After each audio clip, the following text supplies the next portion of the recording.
नमस्कार. महाराष्ट्र योजना कॉर्नरमध्ये आपल्या सर्वांचे स्वागत आहे. आजच्या व्हिडिओच्या माध्यमातून आपण बघणार आहोत की मुख्यमंत्री माझी लाडकी बहीण योजनेअंतर्गत या महिलांचे हप्ते बंद होणार आहे व कोणत्या महिलांचे हप्ते बंद होणार आहे आपण आजच्या व्हिडिओमध्ये जाणून घेणार आहोत. तुम्ही जर माझ्या चॅनलवरती पहिल्यांदा आला असाल तर चॅनलला लाईक, सबस्क्राईब आणि शेअर करायला विसरू नका. चला तर तुमचा जास्त वेळ न घेता आपल्या व्हिडिओला शेवटपर्यंत नक्की बघा. चला तर व्हिडिओ सुरुवात करूया. मुख्यमंत्री माझी लाडकी बहीण योजनेअंतर्गत केवायसी करत असताना चूक झालेली किंवा अशार्थी चूक दुरुस्तीसाठी 30 एप्रिल 2026 पर्यंतची मुदत देण्यात आलेली आहे व 30 एप्रिल 2026 नंतर अर्थात मे म्हणजेच की 2026 पासून फक्त पात्र असलेल्या महिला लाभार्थ्यांना प्रत्येक महिन्याला 10 तारखेपर्यंत या योजनेच्या अंतर्गत हप्ता वितरित केला जाणार आहे.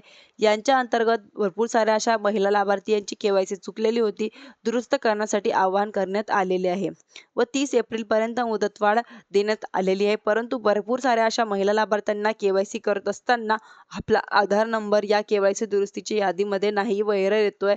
महिला लाभार्थ्यांची केवायसी झालीच नाही की झालेली असताना अपात्र करण्यात आलेले आहे.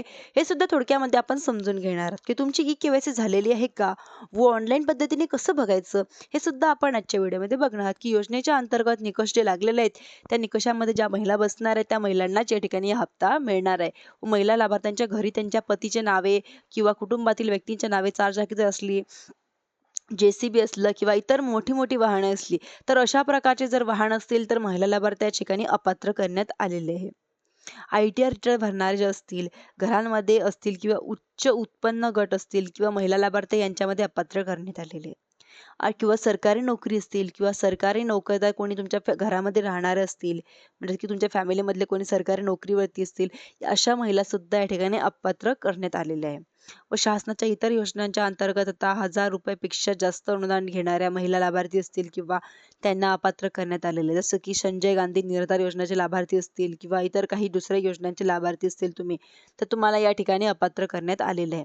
महिला लाभार्थ्यांचे वय जर 65 वर्षापेक्षा जास्त आले आहे तर या महिला लाभार्थ्यांना सुद्धा यांच्यामधून अपात्र करण्यात आलेले आहे. व महिला लाभार्थी याचबरोबर केवायसी न झालेल्या किंवा केवायसी मध्ये सुद्धा अपात्र आढळून आलेल्या ज्या महिला असतील अशा सर्व लाभार्थ्यांना वगळून मे महिन्यापासून पुढे पात्र असलेल्या महिला लाभार्थ्यांना 1500 रुपयाचं मानधन प्रत्येक महिन्याला 10 तारखेपर्यंतच्या खात्यांवरती क्रेडिट केलं जाणार आहे. धन्यवाद.